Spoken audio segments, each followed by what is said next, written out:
क्रांतीवीर राजे उमाजी नाईक यांच्या 234व्या या जयंतीच्या निमित्तानं या ठिकाणी उपस्थित असलेले आपल्या तालुक्याचे तरुण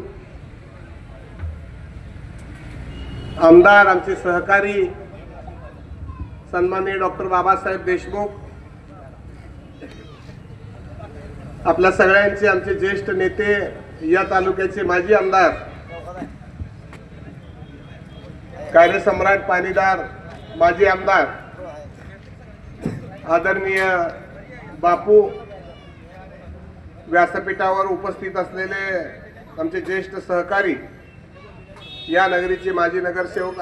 सन्माननीय शिवाजी नाना, तालुक्याच्या अनेक चळवळीमध्ये विकास कामामध्ये ज्यांचा हिरिरीने वाटा असतो सन्माननीय अरविंद केदार, माझा सहकारी विनोद रणदिवे, मिलिंद बनसोडे, आमचा दामोदर साठे, आमचे दुसरे तरुण सहकारी तौफिकभाई मुल्ला, बापूसाहेब भाटकरे, ॲडव्होकेट आमचे सहकारी महादेव कांबळे, दत्तात्रय जानकर, हनुमंतराव चव्हाण, ज्यांनी नेहमीच प्रत्येक समाजाच्या अडीअडचणी सोडवण्याच्या दृष्टिकोनातून सगळ्या गोष्टी बाजूला ठेवून हिरिरीनं सातत्यानं 24 तास वेळ देणारा सगळ्यांचा सहकारी आपला बापूसाहेब ठोकळे, आमचे तरुण सहकारी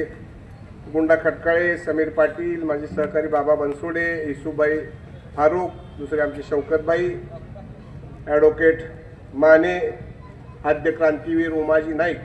प्रतिष्ठानच्या वतीनं या ठिकाणी आज हा कार्यक्रम आयोजित केलेला आहे। त्या प्रतिष्ठानचे सगळे अध्यक्ष, माझा सहकारी, या ठिकाणी उपस्थित असलेले राजेभाऊ गुजले, तालुक्यातून बरीचशी मंडळी या ठिकाणी उपस्थित दिसतील, रामोशी समाजाची सगळ्या ती आलेली तालुक्यातून सगळी मंडळी, वडीलधारी मंडळी आणि माझ्या तरुण मित्रांनो, या ठिकाणी आपल्या प्रास्ताविकामध्ये बापूनं सांगितलेल्या ह्या सगळ्या गोष्टी खऱ्या आहेत की आजपर्यंतच्या काळामध्ये जशी पृथ्वी समाज रचना अस्तित्वात आली त्यापासून गावाच्या सीमेचं रक्षण करणारा हा प्रामाणिक आणि इमानदार समाज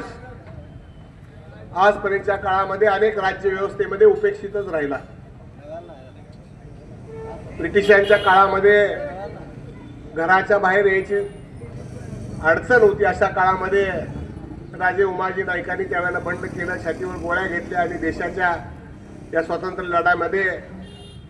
गावकुसाच्या बाहेर असणाऱ्या समाजाचा सगळी संघटना गोळा करून त्या ठिकाणी इंग्रजांना मोठ्या अगदी पद्धतीनं लढा दिला। ज्या छत्रपती शिवरायांनी हे स्वराज्य निर्माण केलं